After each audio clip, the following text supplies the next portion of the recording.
গতকালকে বাংলাদেশের ২৩তম রাষ্ট্রপতি নির্বাচন হয়ে গেছে সবাই জানি, এবং মির্জা ফখরুল ইসলাম আলমগীর ২৫৫ ভোট পেয়ে নির্বাচিত হয়েছেন এবং পরবর্তীতে রাতে এই ব্যাপারে গেজেটও প্রকাশ করা হয়েছিল। আজকে তার শপথের মাধ্যমে বঙ্গভবনে তার যাত্রা শুরু হচ্ছে।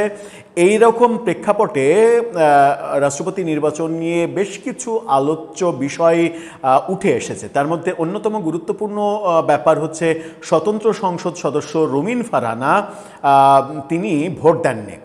তিনি ঢাকাতে থেকে ভোট দানে বিরত থেকেছেন। তিনি সহ ৬ জন সংসদ সদস্য ভোট দেননি। তারা কারা? মোট ৬ জন তারা কারা ভোট দিলেন না? রুমিন ফারহানা কেন ভোট দিলেন না? কি তথ্য উঠে আসছে তার পেছনে, তিনি কি বলছেন, একটু বুঝে ওঠার চেষ্টা করি এই ভিডিওতে। থাকবেন পলিটিক্স টিভির নিয়মিত আয়োজনে।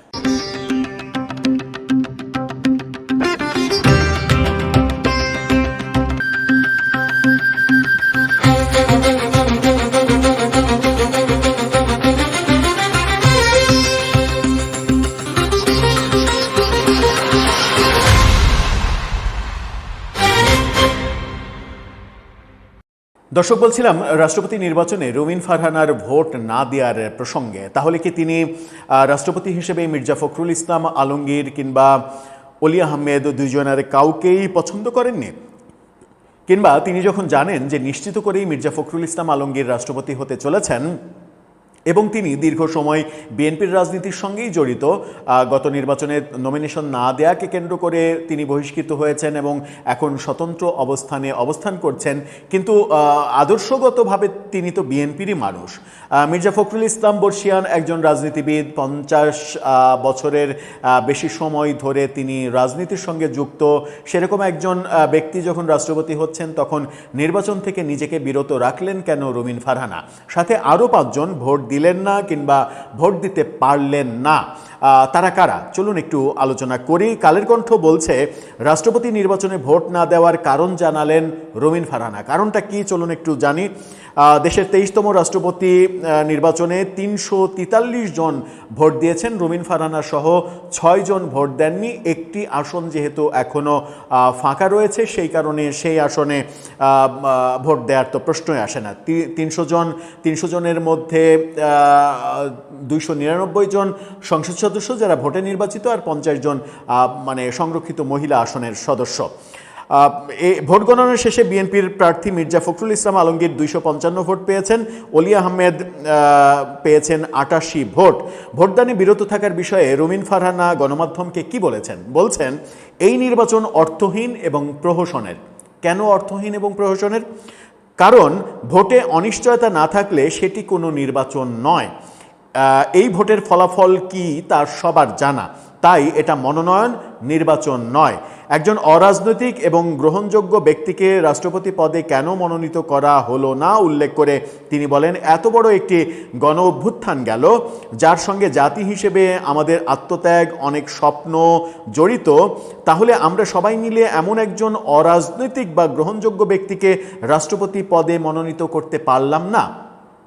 তিনি বলছেন, রাষ্ট্রপতি পদে ভোটের আগে বিএনপির সংবিধানের ৭০ অনুচ্ছেদের ভয় দেখালো বিএনপি, অথচ ২০১৬ সালে দলটি ভীষণ ২০৩০ এর গলার সেই ভীষণ ২০৩০-এ গলা ফুলিয়ে বলেছে।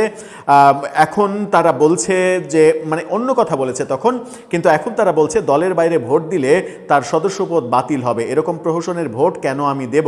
অর্থাৎ ২০১৬ সালে যে বিএনপি ৭০ অনুচ্ছেদের বিপক্ষে ছিল, তারা এখন ৭০ অনুচ্ছেদের ভয় দেখাচ্ছে, সেই নির্বাচনে আমি কেন যাব? রুমিন ফারহানা ছাড়া রাষ্ট্রপতি নির্বাচনে ভোট দিতে পারেননি আরও ৫ জন। এখন আরও ৫ জন যারা, তাদের মধ্যে আমরা জানি যে মির্জা আব্বাস, তিনি চিকিৎসার কারণে দেশের বাইরে রয়েছেন, তিনি ভোট দিতে পারেননি। এবং যে ৬ জন ভোট দিতে পারেননি, এই শিরোনামটা দেখে নিন। সেখানে বলা হচ্ছে যে ৬ জন যে কারণে ভোট দিতে পারেননি, সেই ব্যাপারগুলোর মধ্যে রয়েছে মির্জা আব্বাস চিকিৎসাধীন, তিনি দেশের বাইরে, আর বিএনপির আরেক সংসদ সদস্য মোস্তফা কামাল পাশা চট্টগ্রামে চিকিৎসাধীন রয়েছেন। বিএনপির সংসদ সদস্য ওসমান ফারুক ও খেলাফত মজলিসের আবুল হাসানও ভোট দিতে আসেননি। ওসমান ফারুক দেশে নেই, দেশের বাইরে রয়েছেন। আর আবুল হাসান বিদেশে অবস্থান করছেন বলে তার দলের মহাসচিব আহমদ আব্দুল কাদের প্রথম আলোকে নিশ্চিত করেছেন। জামাত থেকে বহিষ্কৃত সংসদ সদস্য গাজী নজরুল ইসলামকে ভোট দিতে দেখা যায়নি, কারণ তিনি জামাত থেকে বহিষ্কৃত হয়েছেন। তিনি ভোটে অংশগ্রহণ করতে সংসদে যাননি। আদালতের আদেশের কারণে চট্টগ্রাম 6 আসনের ফল স্থগিত করা হয়েছে। একই সঙ্গে ওই আসনের বিএনপির আসলাম চৌধুরীর প্রার্থিতা বাতিল হয়েছে। ফলে বর্তমান সংসদে সংরক্ষিত নারীসহ রাষ্ট্রপতি নির্বাচনে ভোটার ছিলেন 349 জন। এর মধ্যে 255 ভোট পেয়েছেন মির্জা ফখরুল, 88টা ভোট পেয়েছেন অলি আহমেদ। এই হচ্ছে ভোটের ইকুয়েশন। এবং আমরা দেখেছি যে ইসলামী আন্দোলনের যে একমাত্র এমপি, তিনিও মির্জা ফখরুলকে ভোট দিয়েছেন, অলি আহমেদকে ভোট দেননি। ইসলামী আন্দোলন যে জোটে ছিল, জামাতের সঙ্গে যে জোটে নির্বাচনের আগে ছিল, নির্বাচনের আগেই তারা জোট ছেড়েছিল। সুতরাং জামাতের প্রার্থীকে তাদের ভোট দেওয়ার কথা নয়, যদিও প্রথমে তারা এই নির্বাচন বয়কট করেছিল, রাষ্ট্রপতি নির্বাচন। পরবর্তীতে দল থেকে মত পাল্টে মির্জা ফখরুলকে তারা ভোট দিয়েছেন। এখন রুমিন ফারহানা যেটা বলছেন সেটা হচ্ছে যে ৭০ অনুচ্ছেদ, এটার ভয় দেখানো, নিরপেক্ষ একজন মানুষকে কেন রাষ্ট্রপতি করা গেল না, এই ক্ষেত্রে আপনার কি বলার আছে?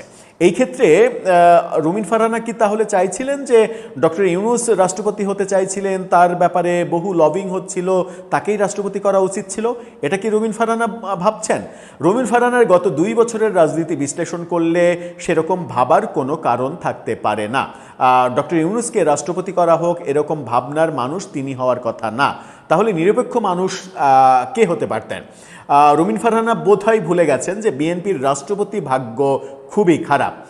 রাষ্ট্রপতি ইস্যুতে বিএনপিকে একাধিকবার হোঁচট খেতে হয়েছে। সেটা মানে বদরুদ্দোজা চৌধুরী হোক কিংবা ইয়াজউদ্দিন আহমেদ হোক, এই হোঁচটগুলো তাদেরকে কিন্তু খেতে হয়েছে। আব্দুর রহমান বিশ্বাসের ক্ষেত্রেও হোঁচট খেতে হয়েছে তাদের। এই হোঁচট খাওয়াটা তারা আবার নিশ্চয়ই খেতে চাইবে না, এবং না চাওয়ার কারণেই দলের বিশ্বস্ত এবং বহুদিনের পরীক্ষিত নেতাকে তারা রাষ্ট্রপতি করতে চেয়েছে। এখন রাষ্ট্রপতি এমন একটা সেন্সিটিভ জায়গা, তার হয়তো কোনো ক্ষমতাই নেই, কিন্তু তার তো একটা ক্ষমতা আছে, সেটা হচ্ছে যে ইচ্ছা করলেই তিনি জরুরি অবস্থা জারি করতে পারেন, ইচ্ছা করলেই তিনি সংসদ ভেঙে দিতে পারেন। এই কাজটা কিন্তু তিনি পারেন। সুতরাং মানে রাষ্ট্রপতিকে যতই আপনি হেলাফেলা করেন না কেন, সেটা কিন্তু সেন্সিটিভ জায়গা। এবং ডক্টর ইউনূসকে রাষ্ট্রপতি করা হলো না, কিংবা তাকে যেন রাষ্ট্রপতি করা না হয়, এই কারণে যারা কথা বললেন তারা কিন্তু ওই ভয়ের কারণেই করলেন যে ডক্টর ইউনূসকে রাষ্ট্রপতি করলে বঙ্গভবন হয়ে যাবে তার পক্ষের লোকজনের একটা মিটিংয়ের আস্তানা, এবং তারা সেখানে বসে আবার কোনো মেটিকুলাস ডিজাইন করবে এবং অনেক গভীর কোনো প্ল্যান করে বিএনপি সরকারকে উৎখাতের চূড়ান্ত বন্দোবস্ত করতে পারে। এরকম একটা ভয় কিন্তু বিএনপির মধ্যেও ছিল। সুতরাং সেই পথে তারা যায়নি।